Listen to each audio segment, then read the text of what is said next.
tema, então, já comentei com vocês, né? Manejo de pastagens. Então, a gente tem essa intenção de discutir um pouco sobre esse assunto. É um assunto que tem muito material, né? É bastante estudado, bastante conhecido, e que há muito tempo se estuda. Então, existem muitas informações de manejo, né? E que são interessantes. Vou tentar trazer algumas, né? Que façam sentido, que vocês possam então, aí, ao longo da carreira de vocês, utilizar elas. A nossa apresentação, então, hoje vai estar organizada, né? Vai fazer uma breve introdução aqui, falando sobre formas de manejo e métodos de condução. Eu tento misturar esses métodos com a história da pesquisa, principalmente da história de pesquisa em manejo de pastagens do sul do Brasil. E depois eu tento ir, então, em direção, né, as formas como o manejo foram organizados, né, como eles foram pensados, tentar trazer essa visão para vocês de dois tipos bem clássicos, né? Um manejo olhando para o pasto, né, como que eu manejo os animais em função da pastagem, e depois a gente faz uma evolução numa técnica e tenta misturar esse manejo que é voltado para o pasto com o que poderia ser feito olhando para o animal, né? Usando as relações que o animal e a pastagem têm, essa interface que a gente chama planta-animal, né? O que isso reflete? Isso vai usar as ideias, né? As informações que vocês tiveram naquela aula de comportamento. Então, isso serve como base para nós apresentar uma ferramenta, né, uma tecnologia que é brasileira, que foi desenvolvida aqui, que é o pastoreio rotatino, né? Então, vocês vão entender como o pastoreio rotatino funciona. Mas para nós chegar aqui, nós precisamos, então, discutir esses outros assuntos. E lá, nos últimos slides, então, a gente faz as considerações é, finais, as considerações sobre a aula de hoje, ok? Então, vamos lá. Então, muito tempo se gasta, né, tentando comparar métodos, né, comparar formas de condução dos animais. Esse embate, ele é importante, logicamente, mas ele não traz grandes evoluções. Vou tentar mostrar isso, apresentar isso para que vocês compreendam o que eu estou querendo dizer.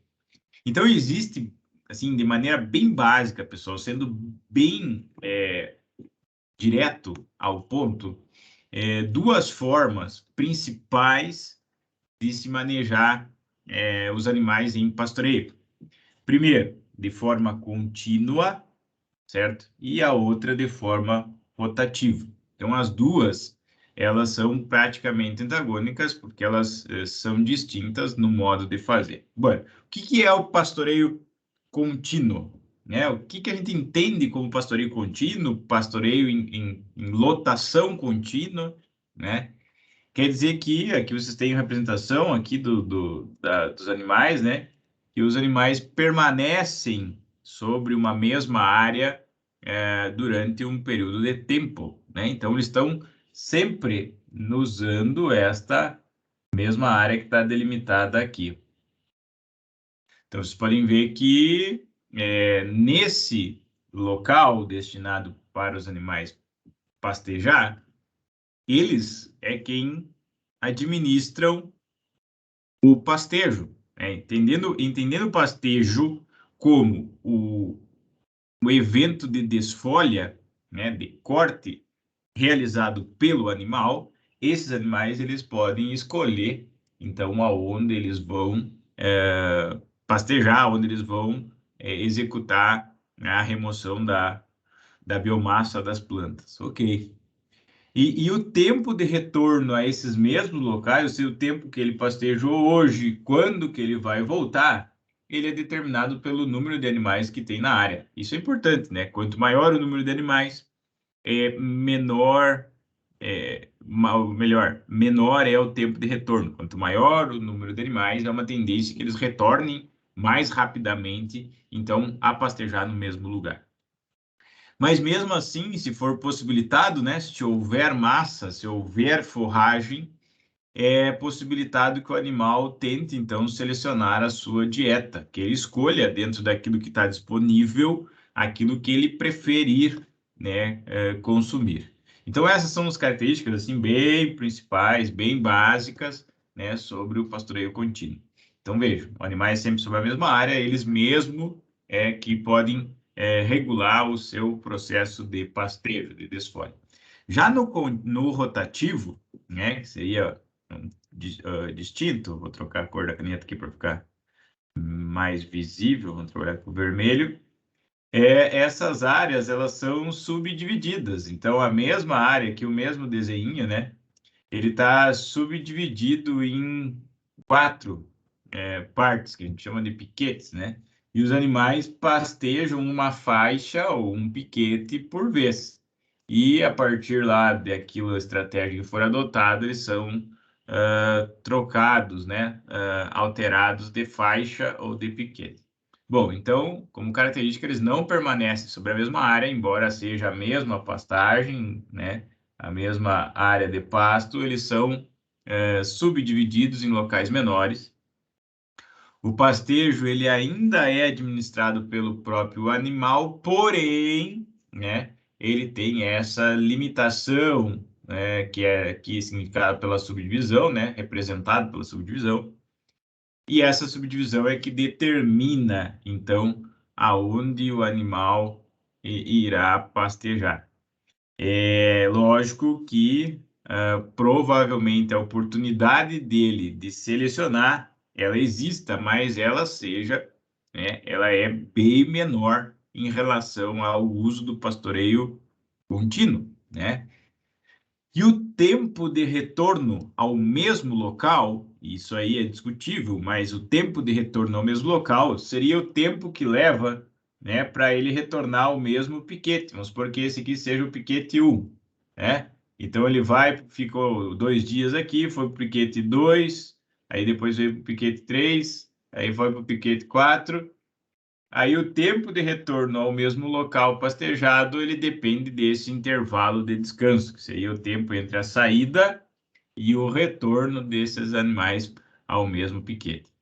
Bueno, é lógico que o animal pode ter pastejado 2 vezes a mesma área, enquanto que ele estava no período de ocupação. Eu já estou usando alguns termos, né, para vocês irem se familiarizando, né? Tempo de descanso, tempo de ocupação, é o tempo que ele fica no mesmo piquete. Mas o que depende se ele vai pastejar ou não no mesmo local é os critérios de manejo, né, de quantidade de animais ou de massa de forragem que foram adotados ali. Então, essas são características, né, principais, assim, resumidas sobre o pastoreio rotativo. Mas interessante que um utiliza de forma contínua e o outro vai rotacionando, né, as áreas. Então, essas são a distinção entre uma forma de fazer e a outra. Bom, para caracterizar isso, né, eu trouxe um trabalho super antigo para explicar para vocês, né, um trabalho que usou o pastoreio contínuo, né, com taxa de lotação fixa. Professor, agora ficou mais complicado. É, ele pegou 3 cidades no Rio Grande do Sul, tá? São Gabriel, Vacaria e Uruguaiana, são 3 cidades, e colocou lá em 1956, um dos primeiros trabalhos que a gente tem relato, colocou 0,7 novilhos por hectare, né? Meio novilho, quer dizer, tinha um novilho a cada 2 hectares, e um novilho por hectare, né? Em 3 cidades distintas, em 3 tipos de pastagens distintas, né? Pastagens nativas. Aqui um campo mais misto entre touceiras, né? Espécies mais eretas, e espécies prostradas, né? Mais baixas, que são mais frequentemente pastejadas.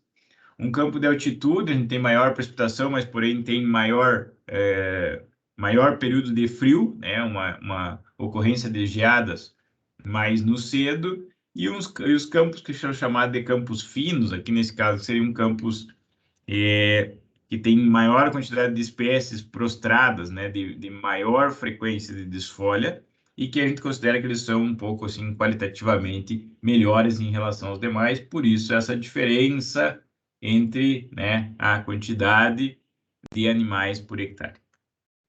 Bom, 0,7, 0,5 e 1 animal por hectare em 3 cidades. E o que aconteceu com esse animal ao longo do tempo? Então, ó, eles foram pesados uma vez por mês. Todos os animais que estavam em cada localidade foram pesados.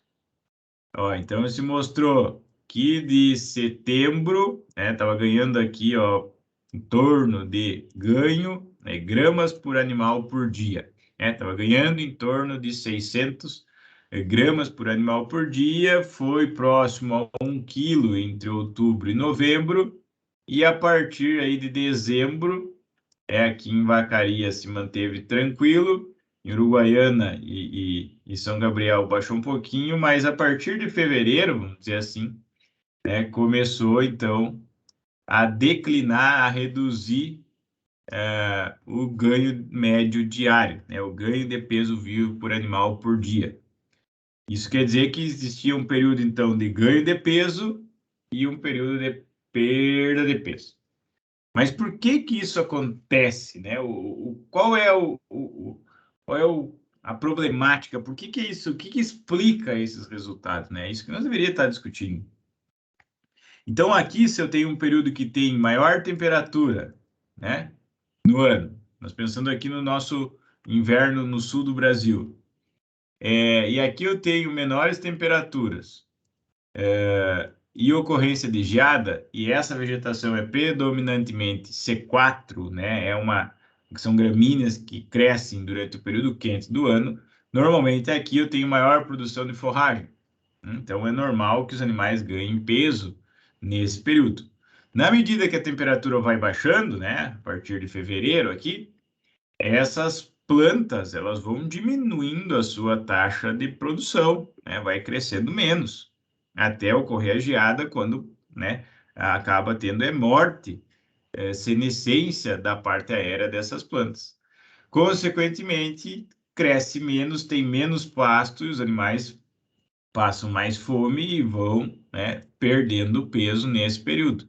O que que acarreta disso aqui, né? Então, se o animal está lá na mesma taxa de lotação, na mesma carga animal, na mesma quantidade de animais por hectare, tem períodos que ele se nutre bem e ganha peso e períodos que ele não consegue encontrar aquela forragem que ele necessita para se manter e acaba então perdendo peso. Bom, isso deu as características da capacidade produtiva de cada uma dessas regiões, né? Então, se ganha 79 quilos em Vacaria, perde 43, ganha 79, perde 43, em São Gabriel ganha 118, perde 32, e em Uruguaiana ganha 96, perde 9,6. Então, produz 35, 85 e 86. Professor, o que que é isso?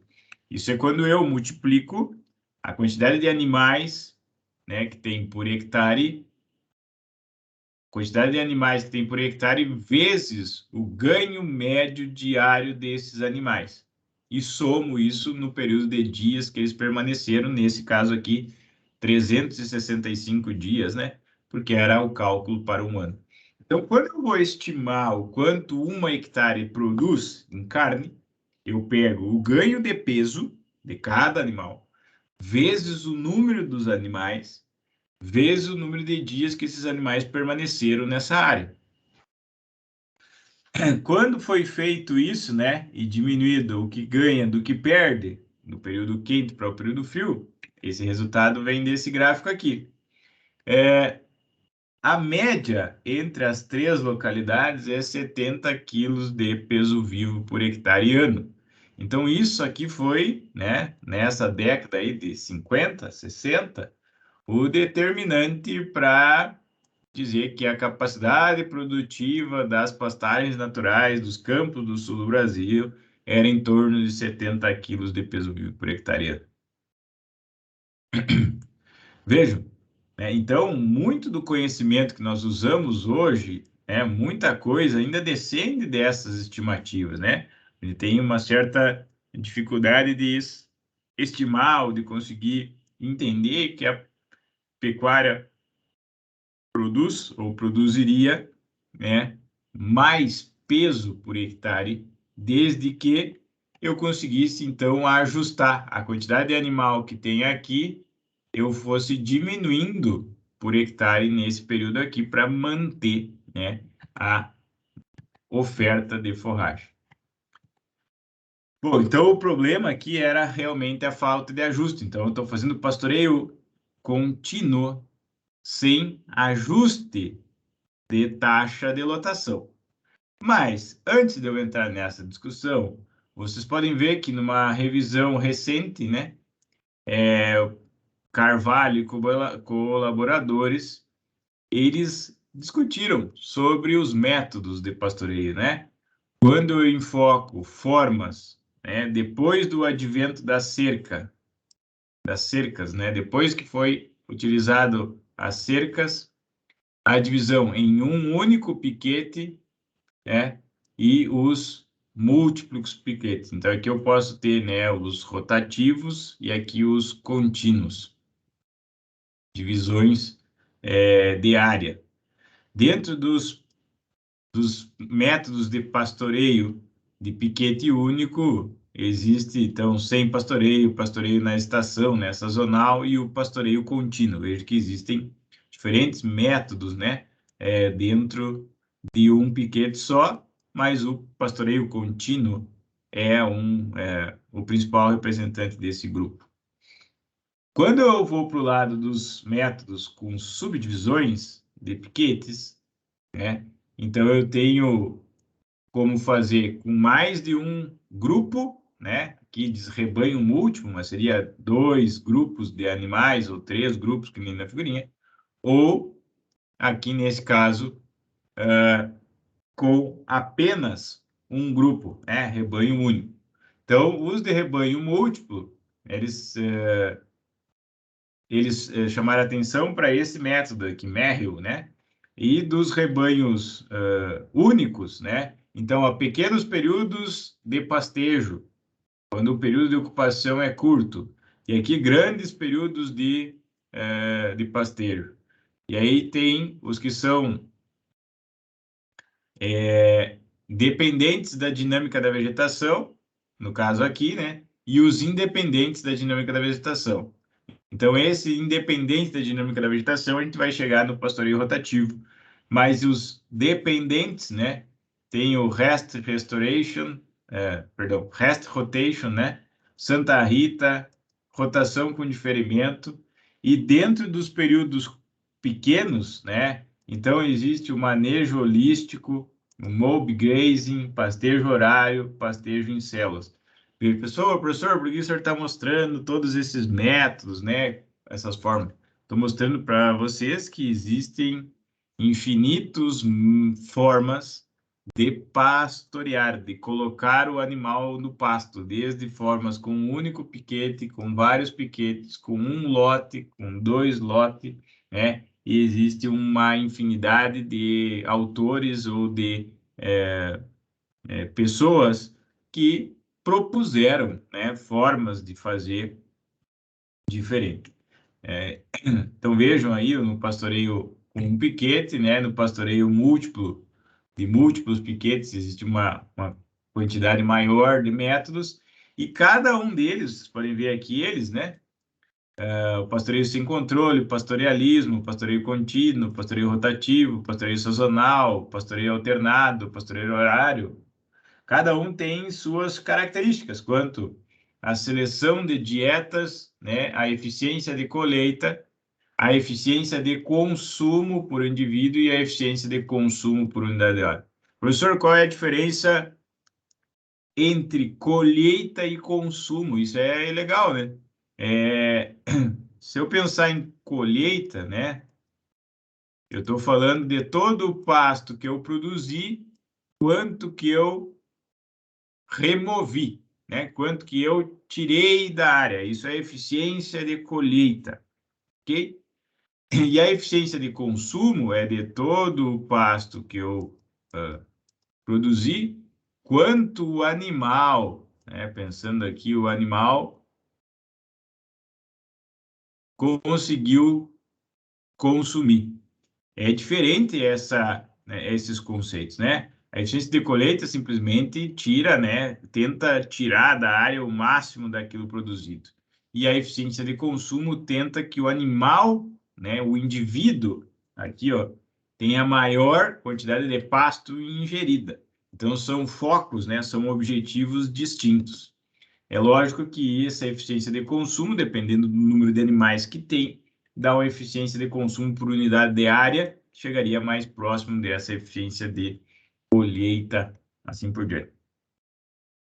Pegando dois distintos aqui, né? O pastoreio contínuo versus o pastoreio rotativo, que é o que nós vinha falando, que são as duas formas principais aí que a gente compreende.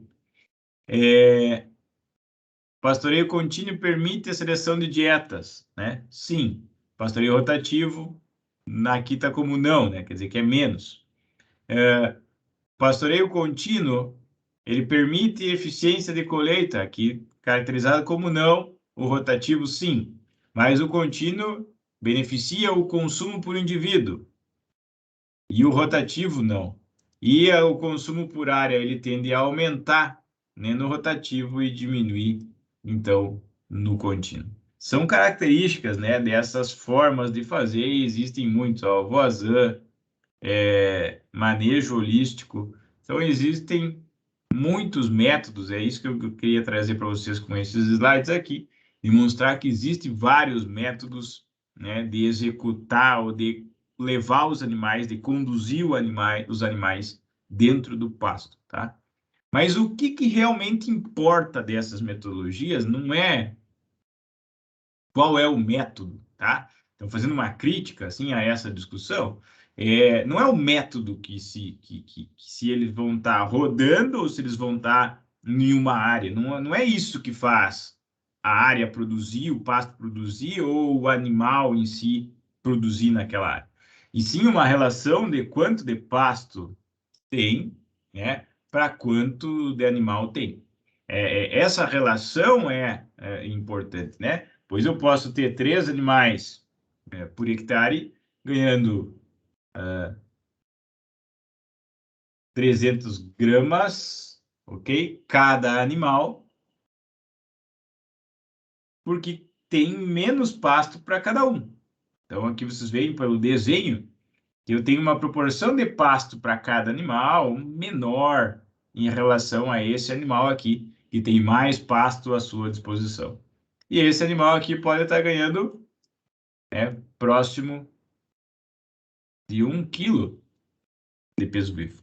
Aonde eu estou produzindo mais por hectare? Né?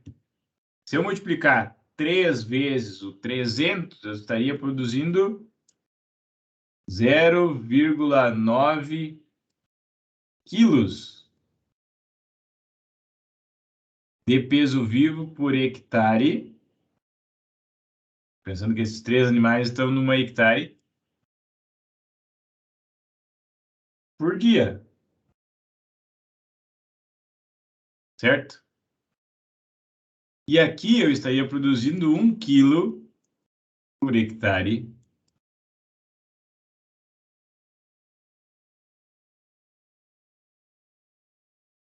dia. Então, mesmo com 3 animais, como eu tenho menos pasto para cada animal, eles têm um desempenho individual menor. Consequentemente, eu estou produzindo menos do que se eu tivesse um menor número de animais com um desempenho individual maior. Então, essa conta aqui precisa ser feita, e é lógico que nesse pasto aqui, né, é bem provável que ele tenha taxas de crescimento maiores do que esse pasto aqui, onde a superfície foliar ela foi reduzida e intercepta menos luz, mas isso é conversa para daqui a pouquinho, né? Mas, professor, então você está dizendo que é melhor ter 1 do que ter 3 animais? Não necessariamente isso, né? Eu poderia ter 2 animais com desempenho de 600 gramas por dia. Aqui eu estaria produzindo 1,2 quilos. É mais do que aqui, né? E é mais do que aqui. Então, depende, né, de qual objetivo a produção está tendo. Eu estou trabalhando com animais em recria ou estou trabalhando com animais em terminação. Eu estou trabalhando com animais de cria, né, com as vacas para produzir os bezerros, ou eu estou trabalhando com as vacas para serem finalizadas, para serem terminadas, né, entregues ao frigorífico. Então, isso aqui são condições que dependem do objetivo de cada sistema forrageiro, de cada propriedade, mas que, né, nesse exemplo simples aqui que nós estamos dizendo, aqui seria onde estaria o equilíbrio entre a taxa de lotação, é o número de animais que a gente coloca por hectare, e o quanto cada um está ganhando de peso em função, né, em consequência disso, é o quanto eu estou produzindo de peso vivo por hectare, né, por dia, e consequentemente no final do período de utilização é o que acontece. Então, se vocês observarem esse gráfico aqui, ó, ele está resumindo isso, né? Ele apresenta uma amplitude ótima de utilização da taxa de lotação, né? Quantos animais? Nem o 1, nem o 3. Quantos animais eu posso colocar por hectare? À medida que eu vou aumentando o número de animais por hectare, ó, sair de uma taxa de lotação baixa, vou de 1, aqui no caso, nesse exemplo, de 1 para 3, né? Eu vou diminuindo o peso, o ganho de peso de cada um, o ganho por animal. Então, à medida que eu vou aumentando a quantidade de animais por hectare, eu vou diminuindo a quantidade de pasto que cada um tem disponível para si mesmo. Consequentemente, eu vou diminuindo o desempenho individual. Isso aqui é conhecido e medido, embora esse modelo aqui seja teórico. Bom, até certo ponto, né, à medida que eu vou aumentando o número de animais, eu vou aumentando o quanto que eu estou produzindo por área, ganho por área, né? Vai aumentando até quando o ganho individual é tão pequeno, é que esse aumento na taxa de lotação não promove aumento no ganho por unidade de área. Então, existe uma faixa, né? Aquilo que eu mostrei ali eu mostrei aqui, existe uma faixa, é o ideal para o manejo. E é isso que importa, independente se for pastoreio rotativo ou contínuo. O que importa é essa relação, né, de quanto de pasto tem para quantos quilos de peso vivo tem, né? Então, a pastagem deve ser manejada com o número de animais que ela é capaz de suportar, ou com o número de animais que ela é capaz de alimentar, né? Cada animal tem uma exigência em termos de quantidade de pasto, e dentro dessa quantidade de pasto tem que ter uma quantidade de proteína, uma quantidade de energia, uma quantidade de cálcio, de fósforo, né? De nutrientes de uma maneira geral, que atenda à exigência daquele animal para aquele desempenho desejado. O excesso de animais, então, resulta em superpastejo e degradação da pastagem. Então, é isso que nós teríamos que, né, manejar essa quantidade ideal, e ela varia ao longo do tempo, né? Ela é um número que ele é dinâmico, ele não é estático, né? Se chove mais, a pastagem cresce mais, eu posso alimentar mais animais. Se restringe a precipitação, né, a pastagem vai crescer menos e a minha capacidade de alimentar animais, ela diminui. Isso parece lógico, mas ele não é tão simples, né, de ser executado no campo.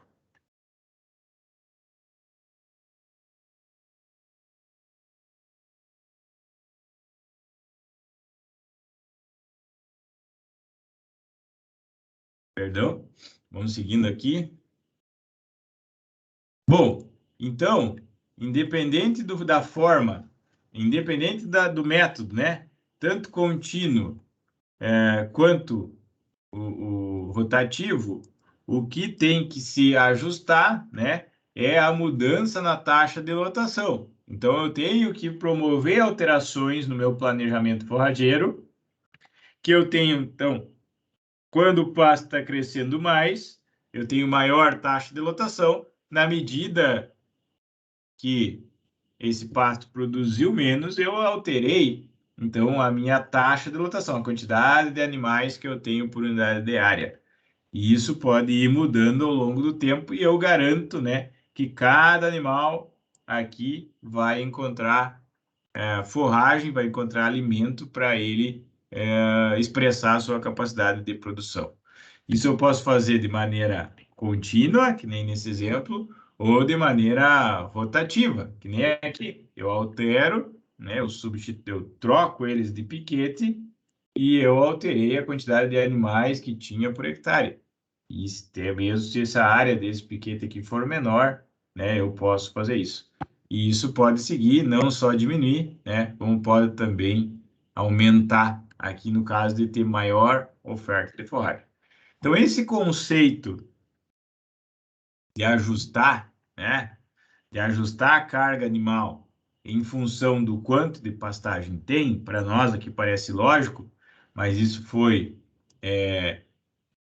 discutido e trazido para o Brasil na década de 90, provavelmente pelo professor Marasquim, né? Ele é o conceito da oferta de forragem. Então, eu tenho, não é que manter a carga a taxa de lotação, a carga animal constante, mas sim o que eu deveria manter, né? Não necessariamente constante, mas o que eu deveria manter é a oferta de forragem aos animais. É o quanto de pasto tenho por quantos quilos de peso vivo eu estou colocando por hectare. Então, esse conceito, ele leva em consideração o ajuste da carga animal em função da disponibilidade de pasto, ou seja, a quantidade de pasto que cada animal deve encontrar diariamente à sua disposição. Então, aqui como um exemplo disso, né, essa quantidade deve ser traduzida em termos de matéria seca, né, e deve ser sempre relacionada ao tamanho corporal, ou seja, a capacidade de ingestão do animal. E a capacidade de ingestão do animal, nós já falamos lá na nossa primeira aula, né, a gente discutia sobre isso, está entre 2 e 2,5% do seu peso vivo, ou até mais. Isso é dado pelo peso metabólico, né, aqui é uma simples simplificação, né? Depende também da qualidade da forragem. Como um exemplo disso, então, um bovino aí de 300 quilos de peso vivo, ele pode consumir aí de 6 até 7 quilos de matéria seca de forragem, mais ou menos isso. Então, eu tenho que dar uma oferta, tenho que disponibilizar para ele uma quantidade de pasto diária, né? Que ele encontre dentro dessa quantidade ofertada os 7 quilos que ele pode consumir. Então, não necessariamente que eu tenha que ofertar os 7, porque aí o ajuste ele é próximo, né? Mas eu tenho que ofertar uma quantidade um pouco maior que 7, já está isso bem compreendido, né? Uma quantidade próxima a 3 vezes maior do que 7, para que ele consiga escolher dentro desses, vamos supor, 21 quilos que ele vai ter à disposição, né? Aquilo que ele prefere consumir e, consequentemente, o desempenho dele chega bem próximo do potencial, né, do potencial genético, independente do pasto que for. Vamos dizer assim, um local, uma função que, se for milheto, vai ser 3 vezes, se for azevém, vai ser 3 vezes o consumo. Bom, como é que o professor sabe disso, né? Porque tem vários exemplos, vários experimentos aqui que executaram esse manejo. Então, um experimento bem antigo, nosso, né, do Brasil, que mediu o efeito da oferta, de mudar a oferta de forragem, promovendo a oferta de 4, 8, 12 e 16%, né? Então, um animal, só para vocês entenderem, um animal de 200 quilos,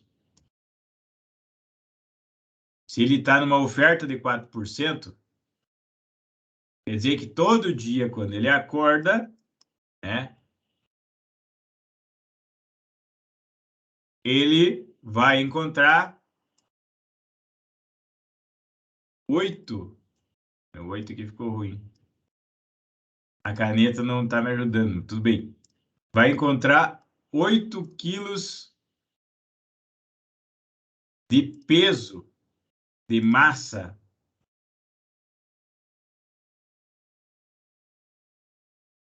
8 quilos de peso vivo, perdão, 8 quilos de matéria seca todo dia, né?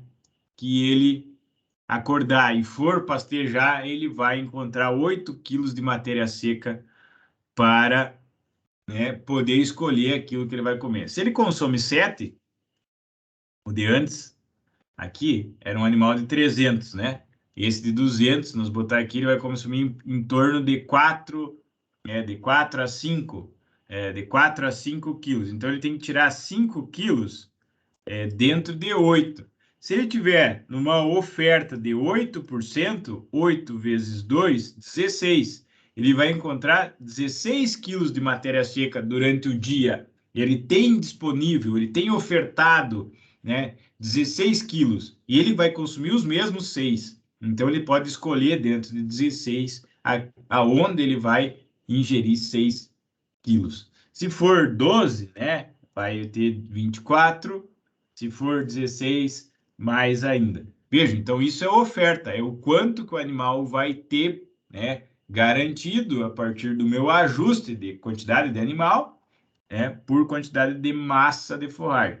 Vejam esse gráfico aqui, né? Então eu vou aumentando a oferta, 4, 8, 12, 16, eu vou aumentando a massa residual da pastagem, aquilo que tem lá de massa de forragem, de 568 para 1.882. Então, vai aumentando. Porém, a carga animal, né, a quantidade de peso vivo que tem por hectare vai diminuindo. 710, 381, 368. Então, eu diminuo a quantidade de animal e, consequentemente, aumenta a quantidade de pasto para poder aumentar a oferta. E o que isso produziu, professor, nesse trabalho aqui do professor Marasquim, né, que compila os resultados de alguns anos de experimentos em campo nativo?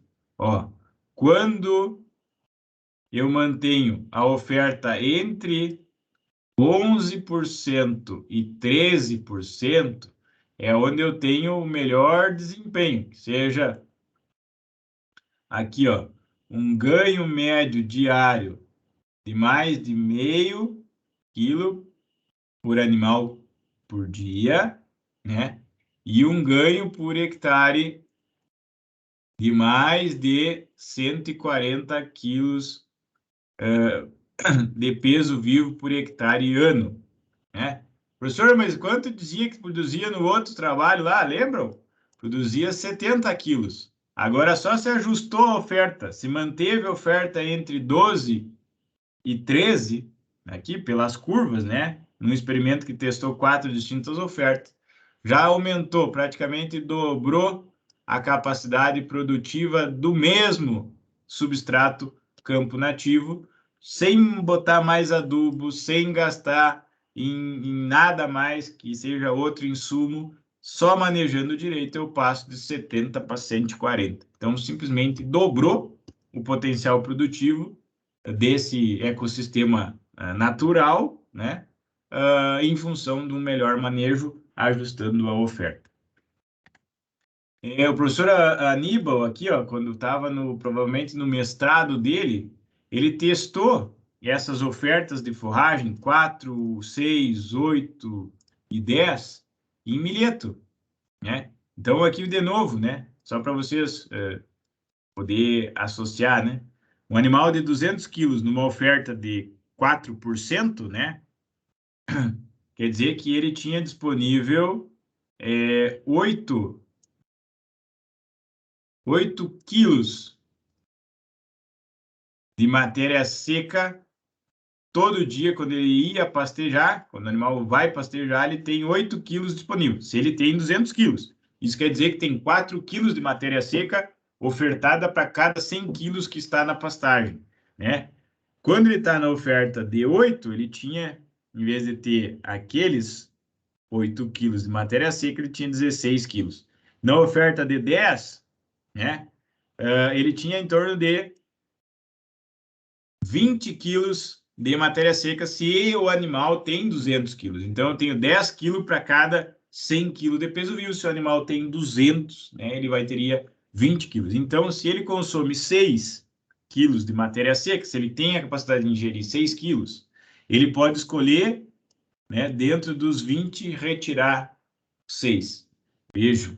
Isso mostra que o resíduo da pastagem, a massa de forragem que fica lá no dossel, na estrutura, ela aumenta de 1.200 para 2.000 quilos. Então, eu mantenho uma quantidade de massa de forragem maior em função de uma maior oferta, né? Eu garanti uma maior oferta para cada animal. É lógico que se eu mantenho mais pasto, né? Se eu mantenho uma quantidade maior de pasto, não muito, mas uma quantidade maior de pasto, eu estou interceptando mais luz e, consequentemente, esse pasto, no final das contas, ele vai crescer mais. Ele vai fazer maior produção de forragem, né? É o que está mostrando esse dado aqui. Então, eu passo lá de 7.000 e vou para 10.000 quilos de matéria seca por hectare dentro daquele período, que aqui é aproximadamente 100 dias de utilização, né? Então, essas são a diferença de aumentar a oferta. Bom, professor, mas e o que acontece com o animal? O que aconteceu com o animal? Quando ele estava com baixa oferta, aqui, ó, 4%, ele estava ganhando em torno de 540 gramas de peso, meio quilo, né? 540, meio quilo de peso vivo por animal por dia. Quando ele foi para uma oferta alta, 10%, esse animal passou a ganhar 1 quilo de peso vivo por dia. De peso.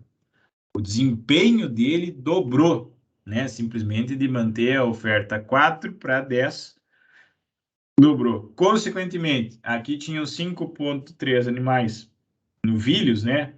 De aproximadamente 200 quilos por hectare, e aqui eu tinha 4,7. A carga não diminuiu tanto assim, de 5,3 para 4,7. A carga média, né? Essa lotação ela vai variando para poder se manter a oferta de forragem. Então, o que muda é a quantidade dos animais. Tem épocas que tem 5, tem épocas que tem 10, tem épocas que tem 2, em função do quanto de pasto tem para manter a oferta. Então, na média, ficaram 5,3 animais e aqui, na média, 4,7 animais. Quando eu multiplico o número de animais pelo o ganho de peso, né, vezes aqui os dias que foi utilizado essa pastagem, eu vou chegar no quanto teve de ganho por área, o ganho de peso vivo por área, que nesse caso aqui ganhou 480 quilos de peso vivo em aproximadamente 100 dias, e aqui ganhou, né, por hectare, né, aqui ganhou 280 quilos de peso vivo nos mesmos 100 dias. Então, eu aproveitei muito melhor a minha área aqui, né, e demonstro um potencial das pastagens cultivadas em desempenho aí maiores, né, do que as pastagens nativas. 480 quilos de peso vivo, manejado a 10% de oferta, com uma massa de forragem residual de 2.000 quilos, 2 toneladas, né? Uma produção de 10 toneladas, um desempenho de 1 quilo por animal por dia e, consequentemente, né, essa produção. 200 quilos a mais só por manejar melhor, gastando a mesma coisa em semente, a mesma coisa em adubo, simplesmente manejando melhor. Bom, então, o que o manejo tem que fazer? O que importa no manejo? É essa relação, né? Agora, trocando de saco para mala, assim, mas vocês já viram que já viram o resultado, né? Mas o que se procura, né? Qual é o fundamento do manejo da pastagem?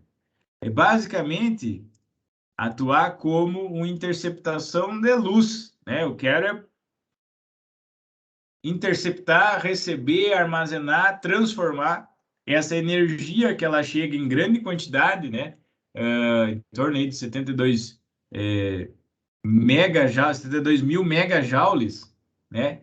E dessas, né, logicamente, nem toda ela é do comprimento da fotossíntese, mas tem que se interceptar. Não deveríamos perder, né, eficiência de transformação. Por isso que pastos mal manejados crescem pouco, porque não interceptam luz. Mas essa relação de interceptação de luz é dado pelo índice de área foliar, o quanto que eu tenho de metro quadrado de folha por metro quadrado de solo. A partir dessa interceptação de luz, vai dizer o quanto de fotossíntese eu vou fazer para a produção de forragem, né? Aqui escrito como fitomassa. O quanto a planta produz de massa, determina de como vai ser o pastejo, qual é a oferta, qual é a estrutura que esse pasto vai promover, né, em relação ao animal. Então, eu manejo a minha capacidade de interceptar luz pelo fenômeno do pastejo. Então, se eu tenho mais ou menos animais esfolhando, se esse pasto está mais alto ou mais baixo, se eu tenho mais massa por animal ou menos massa por animal, eu vou conseguir interferir no quanto de luz está sendo interceptada. E eu volto, né, numa relação de causa e efeito. O quanto de luz está sendo interceptada define o quanto de pasto produz. O quanto de pasto é consumido pelos animais define o quanto de luz vai ser interceptada. Então, aqui está a relação do manejo. É lógico, né, que dependendo de quanto desse pasto é ingerido pelo animal no tempo, né, determina quanto de energia e proteína o animal consumiu. Essa quantidade de energia e proteína vão atender a demanda nutricional do animal, seja ele para crescer, seja ele para produzir leite, seja ele para gestar. E isso, então, determina se o animal vai ter alto desempenho ou baixo desempenho, né? Isso dá capacidade para a expressão genética desse animal, seja para produção de carne, que nem está no desenho aqui, poderia ser para produção de lã, de couro, de leite, né? Como queiram, isso vai determinar o quanto o animal vai produzir por hectare. Então, esse fluxo de energia nos ecossistemas pastoris, ele funciona, né, em qualquer agroecossistema. Se nós colocasse, por exemplo, uma cultura de grãos aqui, nós estaria falando do espaçamento, da arquitetura da planta, né, da área foliar, no espaçamento, no número de plantas por hectare, no número de plantas por metro, para conseguir interceptar bem a luz, né, produzir fitomassa, armazenar reservas. Nós teria talvez um gráfico aqui para uma figurinha aqui, né, para falar sobre como proteger as folhas, né, como proteger a área fotossinteticamente ativa em função do ataque de pragas, né, lagartas e assim por diante, de animais desfolhadores. O outro gráfico aqui para proteger sobre o ataque de doenças e, consequentemente, essa relação entre o quanto de área foliar tem interceptando luz daria aqui a quantidade de produto. Vejam que o ecossistema, o fluxo de energia, o agroecossistema, ele funciona basicamente da mesma maneira. O nosso objetivo é usar essa radiação. Bom, então nós entramos num paradigma, né? O paradigma do manejo. Eu preciso das folhas, aqui nesse desenho.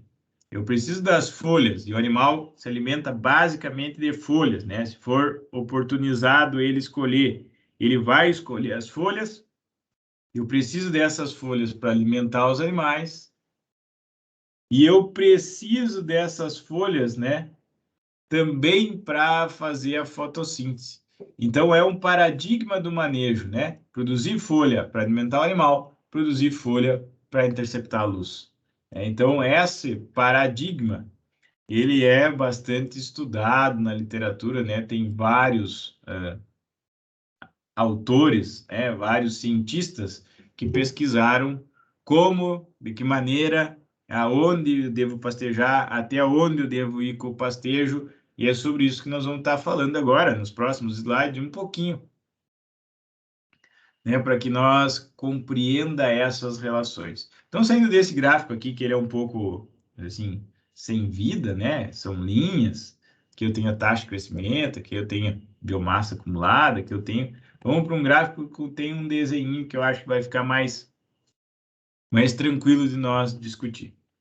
Partindo daqui, ó, a mesma relação, a quantidade de biomassa, né, produzida em função do tempo. Então, no início, logo após a desfolha, vamos por assim, logo após o animal saiu, eu tenho uma altura de pasto baixa, né, pequena, eu tenho uma quantidade de folha reduzida, e esse pasto aqui ele está interceptando pequena quantidade de luz, consequentemente a taxa de fotossíntese dele ela é pequena, né? É pouca. À medida que esse pasto vai remobilizando as reservas, e aí depende de cada uma das forrageiras utilizadas, né? Se ela tem estrutura de reserva, como estolão, coroa, se armazena carboidrato nas raízes e tal, ela remobiliza, ela mobiliza esses açúcares de reserva e gasta isso, né? Usa isso para produzir folhas novas. À medida que as folhas novas vão aparecendo, a planta passa a interceptar mais luz e, consequentemente, a taxa de fotossíntese vai aumentando e ela cresce, né, relativamente mais rápido. Então, vocês podem ver que isso acontece aqui nessa linha, né? É basicamente isso que está aqui.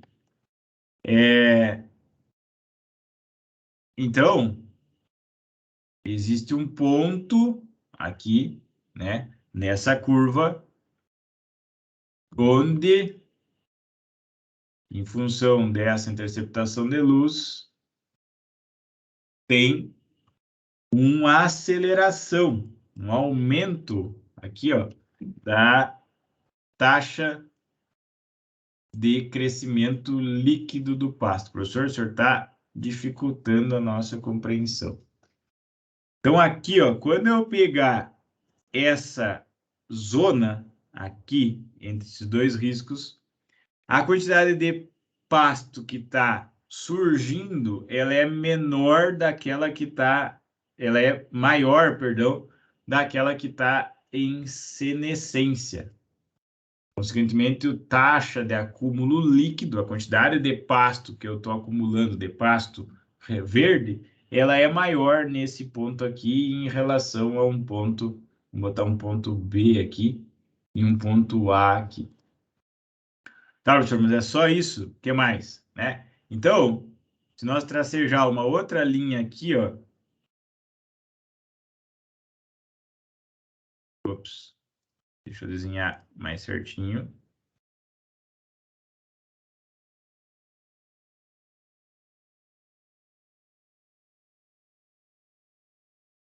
Ó, se nós colocar uma linha aqui, nós colocar o quanto de respiração esse pasto está fazendo, vocês vão ver que, à medida que aumenta o sombreamento da parte de baixo do dossel, passa a aumentar, né, a quantidade de respiração. Então, aqui em vermelho, desenhado em vermelho, nós temos a fotossíntese bruta e em preto a respiração. À medida que eu aumento o sombreamento, tem folha que está recebendo menos luz, né? Ou luz de menor qualidade, que é luz refletida pelas demais, né? Consequentemente, a taxa de fotossíntese dessas folhas do dossel, dessas folhas mais inferiores do dossel, ela diminui, mas elas não necessariamente deixam de consumir energia. Então, elas seguem respirando. Consequentemente, quando eu diminuo tudo que armazena de energia na forma de fotossíntese, menos o que gasta de energia, eu vou ter a minha quantidade de fotossíntese líquida. E essa distância entre as... Eu deveria colocar isso aqui em outra cor. Espera aí, vamos organizar esse desenho aqui. Vamos colocar em azul, né? A distância entre essa linha aqui, que seria fotossíntese bruta menos respiração, em relação a essa linha aqui, ela é maior aqui em relação a essa. Então, a minha quantidade de fotossíntese realizada nesse ponto A aqui, ela tende a ser maior entre o ponto B. E existe uma discussão, né, uma forma de compreender, de entender se o pastejo, né, se o corte da pastagem deveria ser realizado em A ou em B. Professor, mas por que que tem essa discussão? Porque a minha quantidade de massa armazenada aqui, ela é maior. Consequentemente, eu alimentaria, né, uma quantidade maior de animais. Aqui eu tenho menos massa acumulado, né? Eu tenho uma quantidade de massa menor, porém a taxa de produção da massa, ela é maior. Então, existe uma certa discussão entre isso. É lógico, né, que aqui a gente estaria já, entre aspas, né, tendo alguma perda de forragem, né?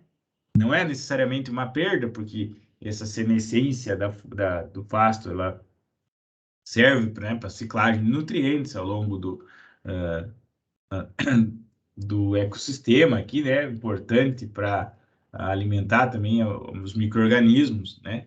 Mas existe essa diferença. Consequentemente, então, né? Existe uma grande discussão se eu tenho que cortar o pasto aqui, se eu tenho que cortar o pasto aqui e tal. Bueno, isso, né, nesse gráfico mais sem graça aqui, pode ser separado aqui, né? Na literatura a gente até encontra. Então, a fase 1R, né?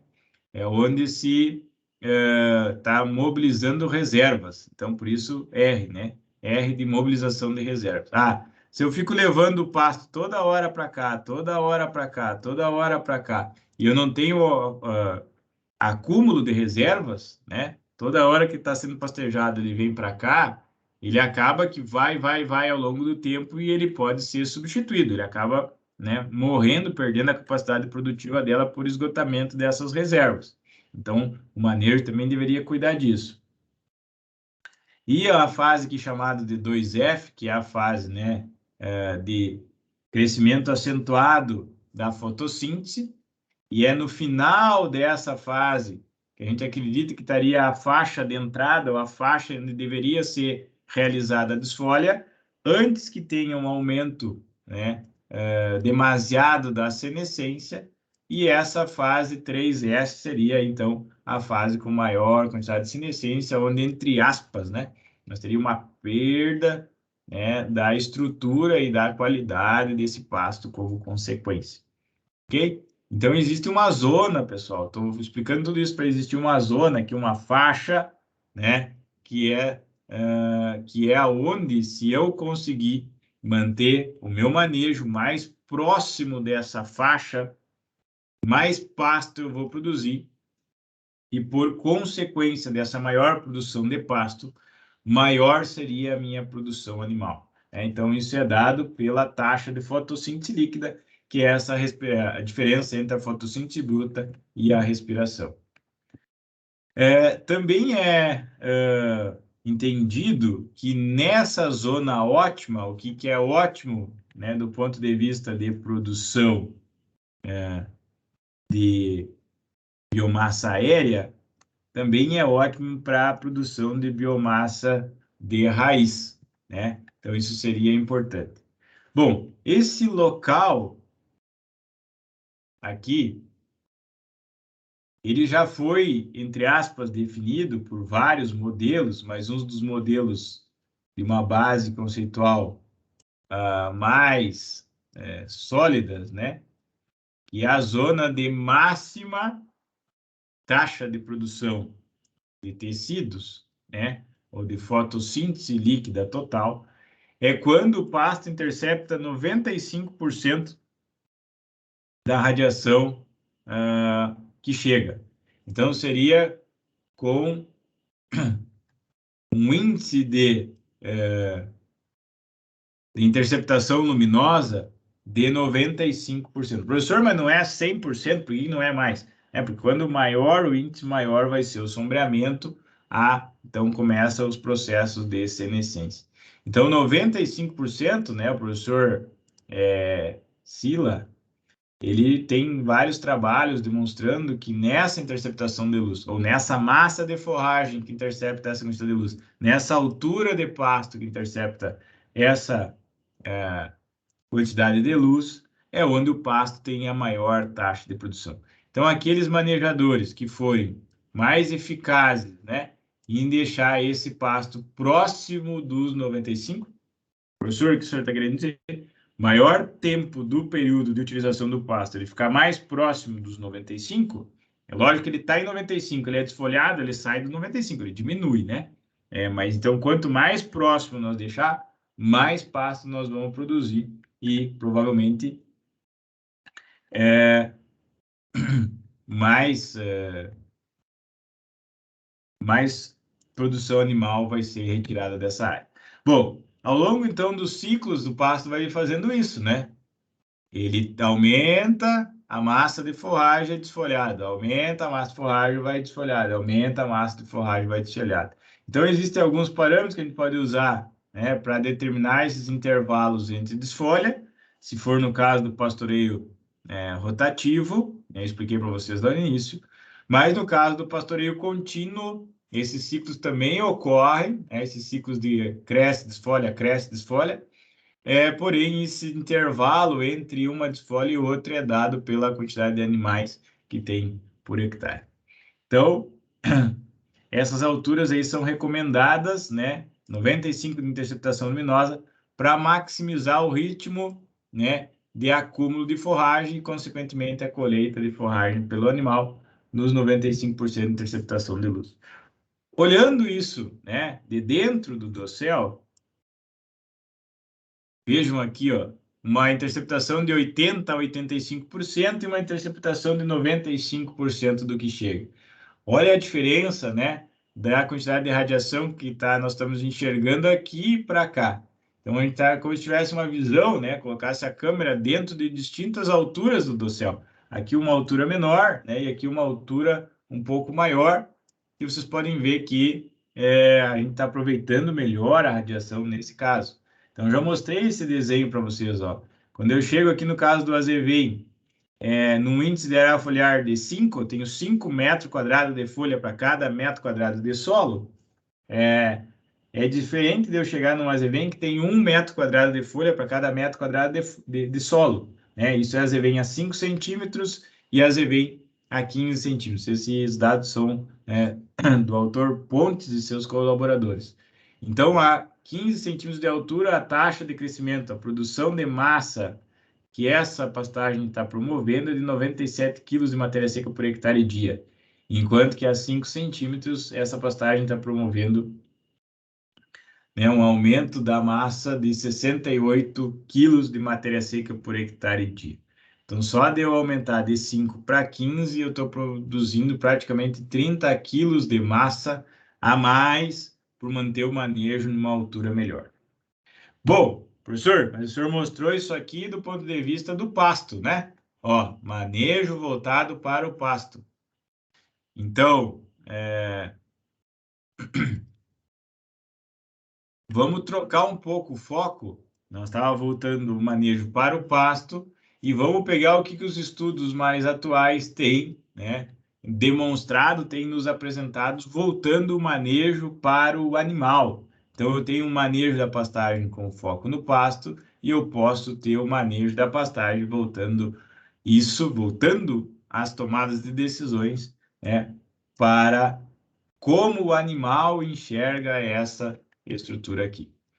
Então, muita coisa, ó, vocês veem aqui esse bovino aqui, né, essa novilha, ela está aqui com esse aparelho aqui, pode ser que tenha aqui um Eiger, né, que mede o som que esse animal faz aqui quando pasteja, pode ter aqui um iPhone, né, no caso de usar um GPS para saber a localização dele dentro da pastagem, e outros, né, aparelhos aí que têm sido usados, né, na instrumentação para tentar entender o que a gente chama de comportamento do animal em pastejo, né? Que vocês viram na aula passada. Como que esse animal está se comportando em relação àquela estrutura, né? Aquela massa, aquela pastagem que está sendo ofertada para ele, está sendo promovida. É sabido, né, que do tempo que o animal tem entre 24 horas, aí, que seria um dia, ele divide isso basicamente em 3 grandes grupos de atividades, né? A atividade de pastejo, a atividade de ruminação, elas são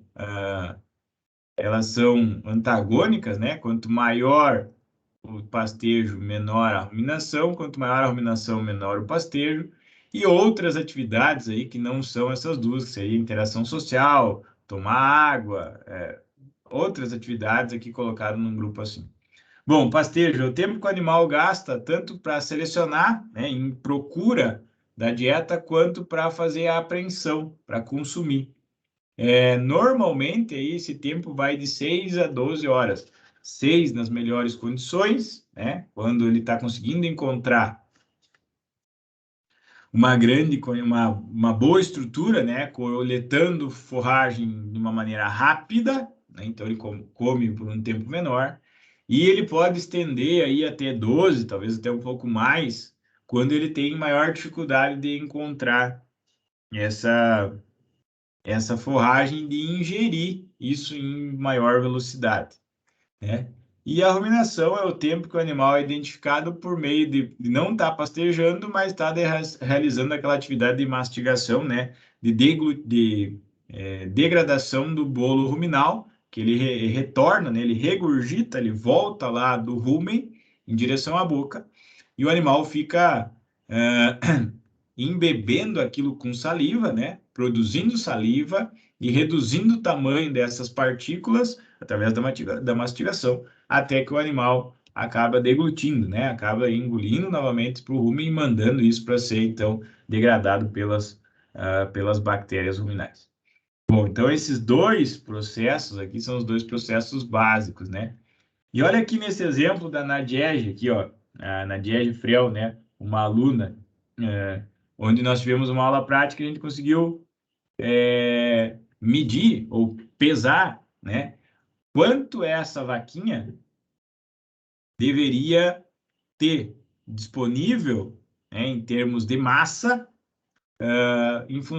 no dia, em função da capacidade que ela tem de ingerir, que é ajustando aí, acho que era 3,5% do peso vivo desse animal. A gente passou uma fita, né, na aula prática, passou uma fita de medição de peso para saber o peso aproximado desse animal, e depois a gente foi lá no pasto e cortou. Isso aqui é basicamente a Zevem, né? É uma turma aqui com os alunos. Cortou o quanto de pasto essa vaca tem que encontrar ou tem que ingerir durante o dia para atender a demanda dela, a demanda de consumo, né? E isso, a mesma coisa a gente fez aqui, estimando em silagem. Então, esse monte aqui é o que deveria, o que vai entrar, né? Se ela tiver oportunidade, nesse animal para ingerir durante o dia. Ou deveria, né, cada produtor, cada manejador colocar essa quantidade de pasto para dentro do animal para que ele tenha, né, um melhor desempenho aí de produção. Então, olha como que um animal que vai colher toda essa quantidade de massa aqui, olha em relação à proporção de tamanho dela, como que nós vamos permitir para esse animal que ele perca tempo, o tempo do dia dele, né? Então ele tem que, quando em pastejo, aumentar a sua eficiência de uso do tempo. Então, o que que isso quer dizer?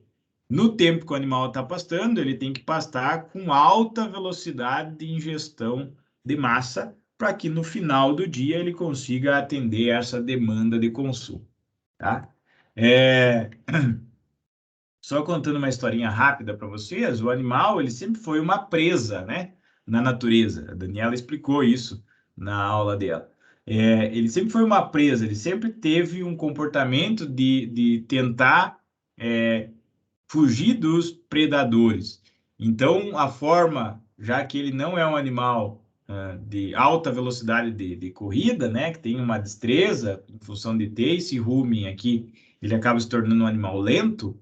Ele pastoreava em zonas abertas rapidamente, né, e depois ia para zonas abrigadas para ruminar. Então, a velocidade de ingestão foi algo que sempre teve, né, próximo da evolução desses animais ruminantes. Beleza.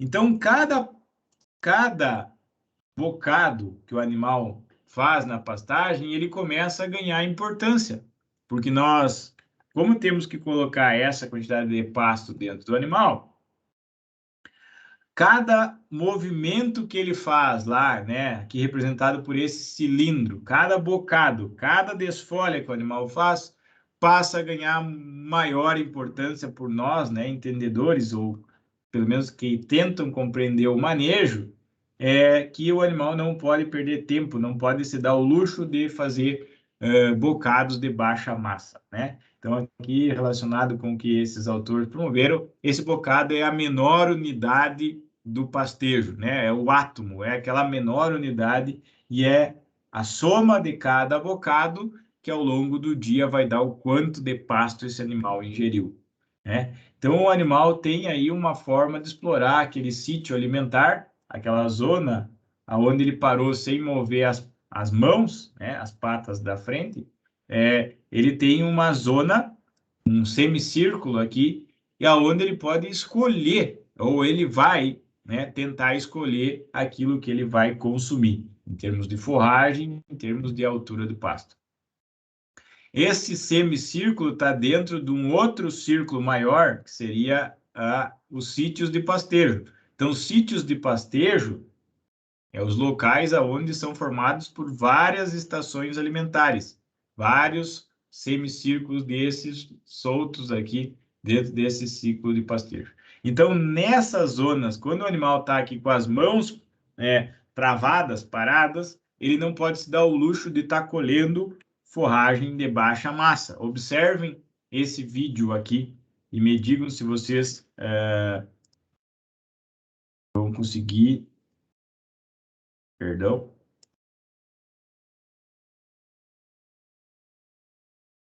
Vocês vão conseguir observar.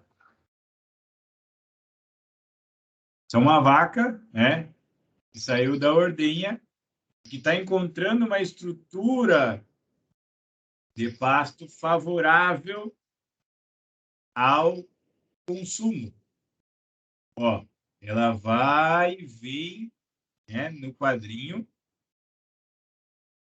colhendo. Veja que as mãos dela aqui, ó, elas não se movem. Quer dizer que ela está na mesma estação alimentar. Ela trocou de estação alimentar uma vez, né, na nossa contagem aqui. Vai terminar o quadrinho e ela segue na mesma estação alimentar. Veja, ela está maximizando o uso do tempo dela, colhendo bastante massa, bocados lentos, porém profundos. De novo, pegou um pasto relativamente bom, né, em termos de estrutura. O vídeo não é tão nítido, né, que nós possamos observar isso, mas ela segue com o mesmo comportamento. Ó, as mãos praticamente travadas, né? Quer dizer que ela está se mantendo bastante tempo em cada estação. Ele não precisa gastar tempo escolhendo que vai desfolhar. Ela vai indo, né? Já que tem uma boa uniformidade da estrutura do pasto. A altura adequada, boa proporção de folhas, né, baixa densidade de colmos.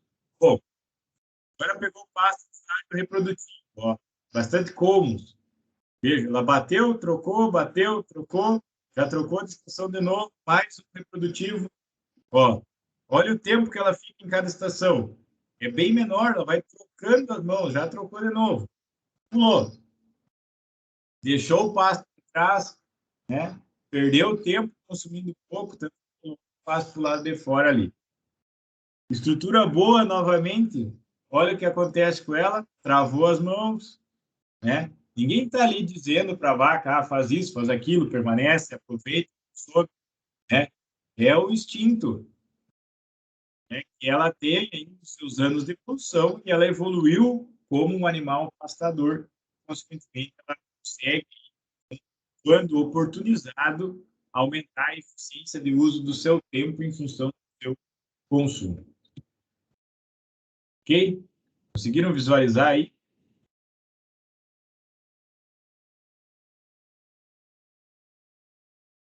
Só um pouquinho que eu acabei saindo da apresentação aqui, já retorno. Tá aparecendo aí para vocês? Estão por aí ainda? Tá aparecendo sim, professor. Beleza. Então, ó, a boca do animal, a área da boca do animal, seria a largura dela, né? Praticamente não muda. O que esse animal consegue fazer é aprofundar mais o bocado ou ter um bocado de menor profundidade. Eu calculando, né, essa profundidade do bocado pela área desse bocado, eu vou ter o volume que cada bocado tem, né? Eu multiplicando esse volume pela densidade de pasto que tem aqui, né? Eu pegando a densidade de massa de forragem que tem aqui, pelo volume de cada bocado, eu vou ter a massa desses bocados. Então, esse componente aqui, ó, massa do bocado, ele é determinado basicamente pelo volume. Então, pastos muito baixos têm um volume limitado. Então, consequentemente, a massa do bocado ela é menor, né? Eu multiplicando a massa dos bocados pela frequência, ou pelo número dos bocados que se faz por unidade de tempo, né? Então, a massa de cada bocado pelo número de bocado em unidade de tempo dá a minha taxa de ingestão, que é o quanto está entrando de massa por tempo, né? Por minuto, por segundo, como seja, né? Eu multiplicando esse taxa de ingestão pelo tempo que o animal fica em pastejo no dia, dá o quanto o animal consumiu de forragem. Então, vocês vejam que isso é o que determina, no fim do dia, né, o quanto o animal conseguiu consumir. Se naquela foto da vaquinha, do quanto daquele monte ela conseguiu ingerir ao final do dia. Se ela consome pouco, é normal que lá na ordenha ela vai produzir, né, vai entregar pouco leite. Se ela consumiu bastante, é normal, né, que ela vá, né, entregar mais leite ao final do dia e, consequentemente, isso é o que paga a conta lá. Então, isso já foi feito, foi medido, foi pesquisado, né, em vários estudos que apresentaram, ó, enquanto eu aumento a altura da pastagem, aqui no caso de capim-mombaça, passando de 60 centímetros para até 1,30, né, eu vou aumentando a massa do bocado. Voltando aqui, ó, quando eu aumento a altura do pasto, eu vou aumentando a massa do bocado. Tá aqui, ó, né? De 60 para 1,20, a massa do bocado aumenta. Massa, né? Por quilo de peso vivo, aqui. A massa do meu bocado, ela aumenta. O tempo por bocado também aumenta, né? Quanto maior a massa, maior é o tempo que esse animal leva para organizar essa massa na boca e para conseguir deglutir. Então, consequentemente, o meu tempo por cada bocado ele aumenta. Então, é normal que quanto maior a massa, menor é a frequência dos bocados, né? Ou maior é o tempo que gasta em cada um. Consequentemente, a taxa dos bocados vai diminuindo. Então, se eu aumento a massa, mas diminuo o número dos bocados por unidade de tempo, existe um ponto. Deixa eu apagar esses riscos aqui. Existe um ponto aqui, ó, intermediário, né, central, onde eu tenho a máxima taxa de ingestão, né? A máxima velocidade de ingestão de massa por unidade de tempo. E se nós manejar o pasto próximo desse ponto é onde nós estaríamos maximizando, né, a eficiência do tempo do animal e, consequentemente, também garantindo altas quantidades de consumo. Consequentemente, no final do dia, esse animal produziria mais, né? Então, uma coisa seria nós olhar o manejo voltado lá para o pasto, na altura que esse pasto cresce mais, ou na massa, né, na oferta, que esse pasto cresce mais, na altura, na massa. Outra coisa seria colocar esse pasto na altura, aqui, ó, representado pela altura entre 1 metro e 1,20, nesse exemplo aqui, né, aonde o animal estaria consumindo em maior velocidade, né, máxima taxa de ingestão. E aqui, ó, para Tanzânia já foi definido, ó, que a massa do bocado vai aumentando, o tempo por bocado vai aumentando em função do aumento da altura e, consequentemente, da mesma maneira, né, a taxa ou a velocidade de ingestão, ela tem aqui, ó, uma quadrática, né, próximo aí entre os 40 e os 60 centímetros de altura, no caso do capim Tanzânia, que é uma cultivar de pânico. É um exemplo. Então, nesse ponto, nós teríamos máxima velocidade de ingestão do pasto, e se nós manejar esse pasto nessa altura, nós estaríamos maximizando, né, o tempo do animal, e isso pode ser uma ferramenta de manejo, é nisso que está baseado, então, o método de pastoreio rotatino, né, que é uma ferramenta que nós temos para fazer isso. Deixa eu só tocar esse vídeo aqui para vocês observarem. Observe esse animal pastando. Ele está usando o tempo dele ou ele está com dificuldade de colheita dos bocados? Ó, se vocês observarem, isso aqui é uma pastagem de sínodo, né? Vocês olhem que o pasto está relativamente alto, né? Ó, a canela do animal aqui está aberta. E ela está aqui, no caso da vaca, né? Está com uma certa dificuldade de executar os bocados, demonstrando que essa estrutura que está ofertada para ela não está maximizando o tempo de ingestão dela, né? Embora ela consiga consumir, a gente vê que ela gasta tempo, né, entre um bocado e outro. Esses bocados provavelmente não são de baixa massa, mas ela demora entre um bocado e outro. Isso está demonstrando que essa estrutura do pasto é capaz de reproduzir, né, em termos de comportamento do animal. Bom, isso aqui também é um aluno, né, um rapaz que foi nosso aluno, e que era produtor de leite, e que ele, a partir dessa visita aqui, dessa conversa que nós fizemos, ele promoveu, né, uma alteração nessa estrutura do pasto, né? Nós comentamos sobre essas dimensões, sobre esse aprofundamento aí, sobre o que nós poderíamos fazer para melhorar o volume desse bocado. Então, é sabido, né, é conhecido a área do bocado, ele é dependente da profundidade, e essa profundidade nos vai dar um volume, e essa profundidade do bocado ela está relacionada com a altura, né? Existe uma relação que esse bocado poderia retirar 50% da altura, né? Da altura do perfil estendido aqui.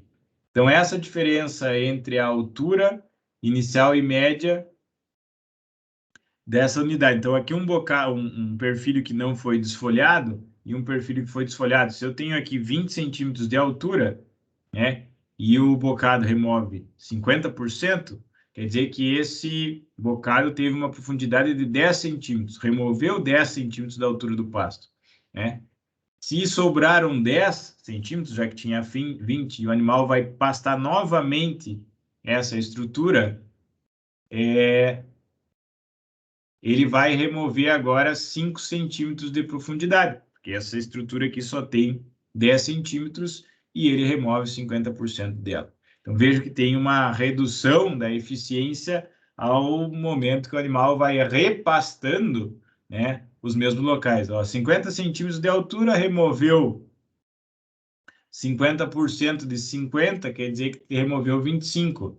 40 centímetros de altura, removeu 20, né? 20 centímetros está removendo 10 centímetros. E 10 centímetros está removendo 5 centímetros. Então, vai reduzindo a eficiência no momento que vai né, reduzindo a altura, e esses bocados, então, eles podem ser representados, né, por esses cilindros, né, empilhados, ou seja, eu tenho um bocado aqui, vou chamar de tipo 1, né, que ele é mais profundo, consequentemente de maior massa. No momento que o animal pastar novamente a mesma estrutura, ele é menos profundo e já vai ter menos massa, sem dizer que aqui ele já está retirando partes da planta, né, que tem menor qualidade. Aqui estou pegando folha e ponta de folha. Aqui já estou pegando folha velha e parte de colmo. Se ele repastejar de novo, né, além de ser um bocado menos profundo, de menor massa, eu já estou pegando, então, partes da planta menos interessantes do ponto de vista produtivo. Isso foi bem caracterizado aí como uma fundamentação para o pastoreio rotatino, né, que é uma forma de fazer, né, desenvolvida pelo professor Paulo Carvalho, em que ele define um método, né, baseado nesse comportamento dos bocados potenciais, que nós deveríamos trabalhar com esses bocados do tipo 1, aqui representado por B1, são os bocados de maior massa. No momento que começa a haver bocados do tipo 2, né, de menor massa, nós estaria na hora de nós alterar a faixa de pasteiro, ou seja, trocar os animais de piquete para que nós garanta, né, o máximo uso do tempo do animal com bocados do tipo 1, inibindo ou reduzindo a quantidade de bocados do tipo 2. Vejam isso sendo executado, né? A mesma pastagem desse animal aqui, ela foi roçada e esperada alguns dias, né? Poucos dias, e foi colocado os animais novamente. Observem nesse vídeo aqui o que aconteceu com o comportamento desses animais em pasteiro. É a mesma propriedade, o mesmo aluno, a mesma área, mudou a vaca, logicamente, mas vocês vejam que mudou a estrutura do pasto, né? O mesmo pasto. Ó, tá aparecendo a vaca do vídeo, aquele que vai e volta, aproveitando melhor a estrutura. Esses animais estão maximizando o uso do tempo delas, consumindo mais forragem. E aí é todos, né? Todas elas estão apresentando o mesmo comportamento. Então, esse vídeo foi ele que me mandou, né? Logo após ele ter promovido essa ação, né? Roçou ali, deixou a estrutura melhor, mais renovada, né? E, consequentemente, promoveu isso. Bom, pessoal, e essas alturas de maximização da ingestão, elas já foram estudadas e são conhecidas para uma grande quantidade de espécies, né, de plantas, o mombaça, sorgo, tanzana, milheto, braquiária, aveia, festuca, hermata, quicuia, azevém, e vai. Pegando aqui, por exemplo, a aveia, ó, entra com 30, sai com 18. Então, aqui nesse ranking, aqui nessa variação de 30 a 18, eu estaria maximizando a eficiência de tempo do animal, né? Então, ali ele estaria pastejando com maior velocidade de ingestão. Então, isso significa que o pasto, né, que nem nessa foto aqui, ó, no caso de capim-sudão, saiu aqui, ó, parece que sobrou bastante pasto, né, na saída, e entrou aqui. Não está ainda com aquele imenso acúmulo, mas ele está na altura, né, de saída e na altura de entrada. Professor, mas como é que foi definida a altura de saída? É definida a partir de experimentos que demonstraram que quando se reduz, ó, a altura de entrada próximo a 40%, eu já vou tendo reduções na velocidade ou na taxa de ingestão. Isso foi testado para sorgo, para tifton e para festuca. Então, quando a pastagem atinge a altura média 40% menor em relação à altura de entrada, por exemplo, quando a aveia, que entrou com 30 centímetros, né, chega em 18, o animal já vai reduzindo, ele já começa a praticar os bocados do tipo B, né? Então, ele já vai perdendo eficiência no uso do tempo dele, e aí seria a hora de nós trocar esses animais de faixa, né? Ou trocar esses animais de piquete. Professor, mas quando que isso chega? Isso depende do tamanho do piquete e do número de animais que foram colocados lá. Então, é uma questão de observação, né? De medida da altura para saber quando deve ser trocados os animais. Isso em termos de altura na vertical. Mas quanto do dossel ainda permanece sem pastejar, né? Se é trocado com uma redução de 40% da altura. Porque o que muda é a altura média. Então, tem zonas que foram pastejadas e zonas que não foram pastejadas. Quando é medida a altura desses piquetes, né, e reduziu na média 40% da altura de entrada, seria a hora de alterar. E quer dizer que isso ainda, né, ainda vai, né, ter áreas não pastejadas na ordem de próximo aí a 30, 35%.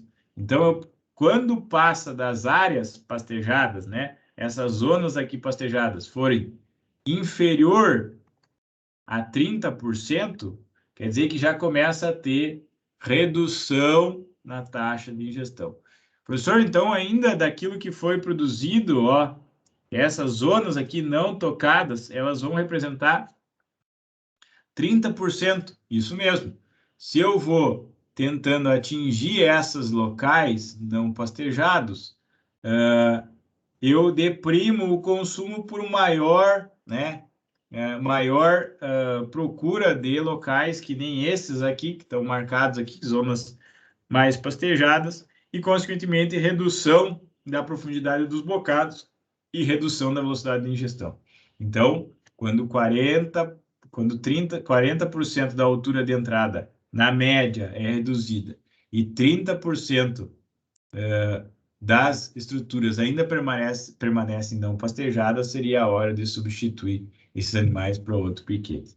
Isso foi, então, caracterizado, né, por uma redução, aqui, ó, quando chega em 40% da altura inicial, a redução da porcentagem de lâmina de folha e um aumento da porcentagem de colmo. Então, isso justificaria, né, uma alteração na quantidade de, na qualidade do material que o animal está consumindo. Isso aqui eu vou pular, porque senão não vão ter tempo. Isso significa que, né, manejos de entrada aqui comparando, né, experimentos com pastoreio rotativo e aqui com pastoreio rotatino, né? Entra um pouquinho menor em relação ao rotativo comum para interceptação de 95% de luz. Esse aqui vai sair um pouquinho antes, vocês podem observar lá, ó, que sobrou mais massa na saída dos animais, e esse aqui leva a massa, né, a um pouco maior, mais intensa a desfolha. Então, essa é a comparação, né, desse promoção do manejo em função, né, do olhar do animal, e a saída aqui vocês podem observar que ela é distinta. Então, esse aqui entra um pouquinho mais alto, esse aqui entra um pouco antes. Esse aqui sai antes, ó, fica com 40% da altura de entrada, e esse aqui desfolha um pouco mais intenso. Removeu 75% do dossel, 75% da altura, né? E esse aqui removeu 40% da altura. Então, um pastejo de baixa intensidade e de maior frequência. Esse é de menor frequência, mas de maior intensidade. O que isso foi capaz de promover, né? Esse experimento aqui, usando ovinos, né? Nessas duas condições. Rotatino versus rotativo. Alturas de entrada, né? 17,8, 27, 10 centímetros a mais. A altura de saída saiu com 11 nesse, saiu com 7 nesse. Isso é ovinos, né? Pastoreando a zevém anual, ok? Ciclos de pastejo promovidos. Quantas voltas deram? Quantos cortes foi feito? 11 nesse aqui. Maior frequência, menor intensidade, né? Nesse aqui foi promovido 4 desfolhas ao longo do período de utilização aí de aproximadamente 100, 120 dias. Intervalo entre pastejos, seu número de dias de descanso, 13 dias de descanso para pastagem nesse caso, 35 nesse caso aqui.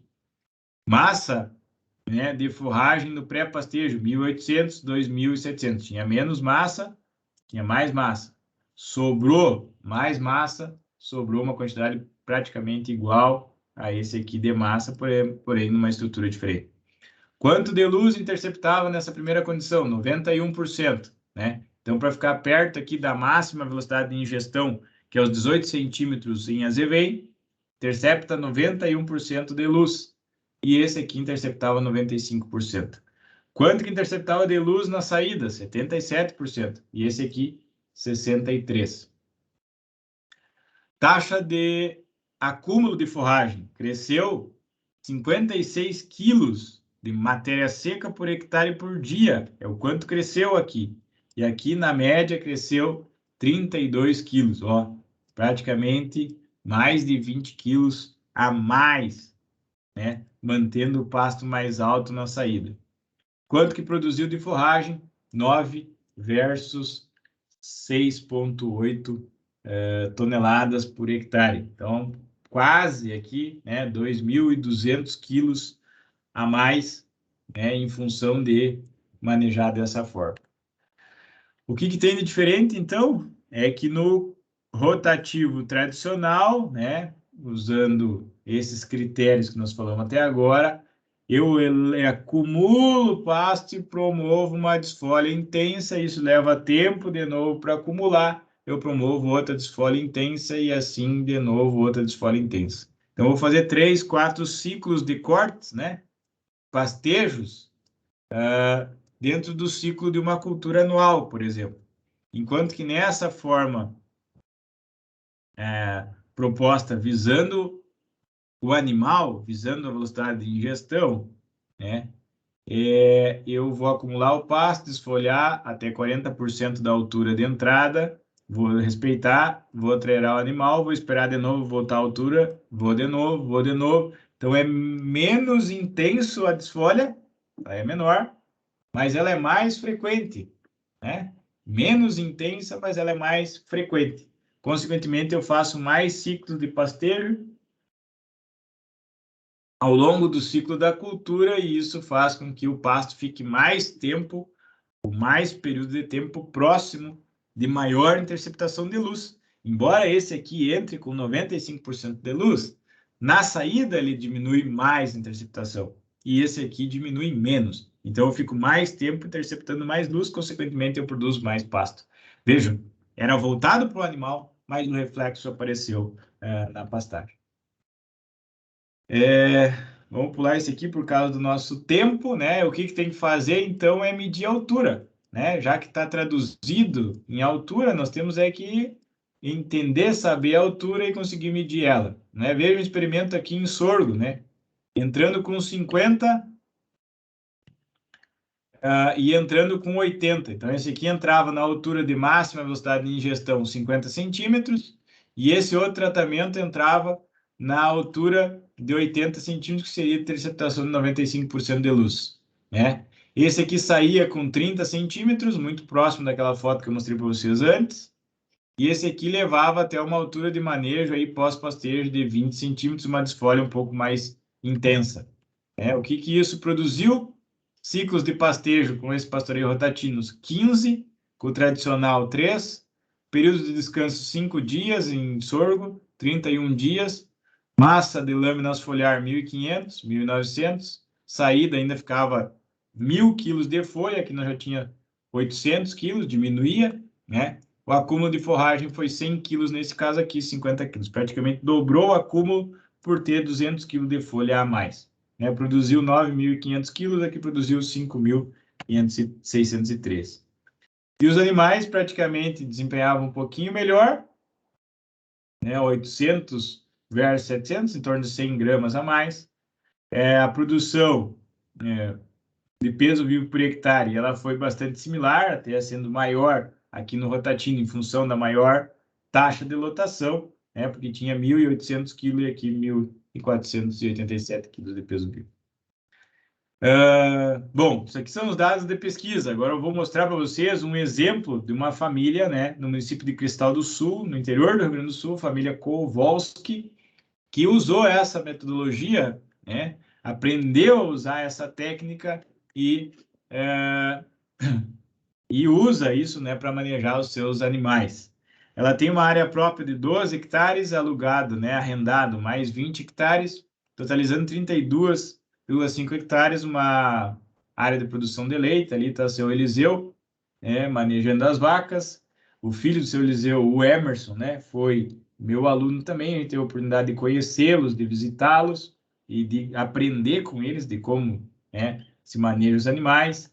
E segundo eles, as vacas, né, querem o pasto filé, elas estão sempre querendo folha e pontinha de folha, né, e não uma altura muito demasiada e nem um pasto rapado onde elas não consigam, então, desferir bocados de alta profundidade. Então, eles garantiam aqui em pastagens, né, ó, essa é a altura de saída, veja que ainda tem pasto, né, essa é a altura de entrada.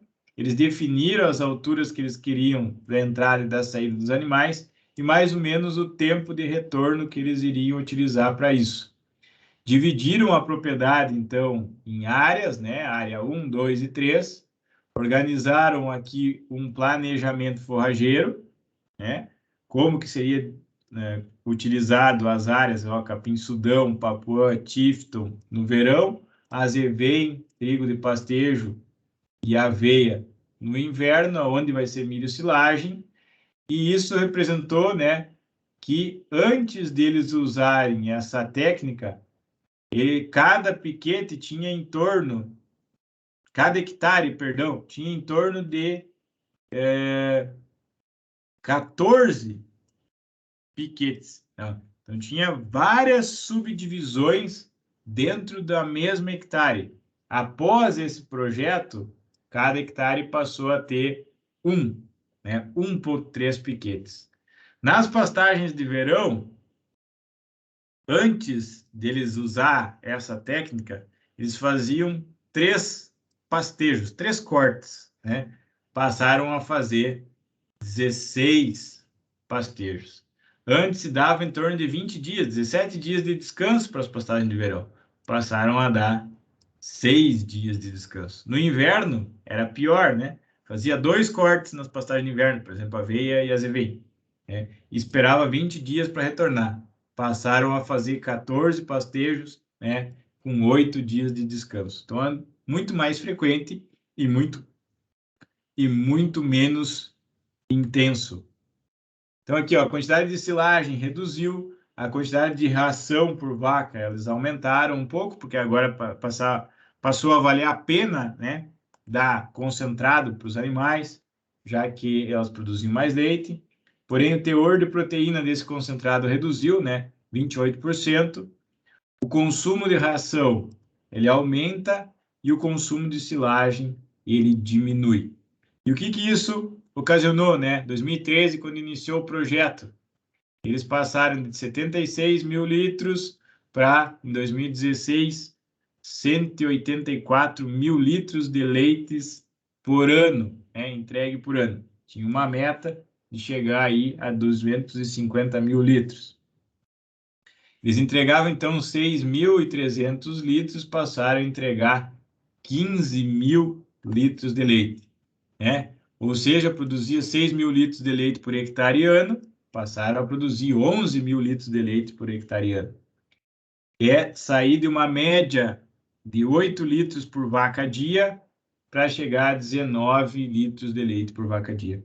Parece que não é muito, que não é nada assim extraordinário, mas se vocês olharem de 2013 para 2016, em 3 anos, né, da aplicação do projeto, eles dobraram, né, mais que dobraram, né, o potencial produtivo das vacas deles, com as mesmas vacas, com as mesmas áreas, né, com a mesma mão de obra, com o mesmo uso do tempo deles, mas eles dobraram a capacidade produtiva deles. Né? Então, eles atribuem isso a essa forma de manejar, onde que as vacas elas querem filé, só folha, e elas estão encontrando isso no pasto que eles estão oferecendo lá na propriedade. Certo? Então, basicamente é isso os comentários, né, sobre o manejo. Espero que vocês tenham aproveitado. Eu vou só parar a gravação aqui e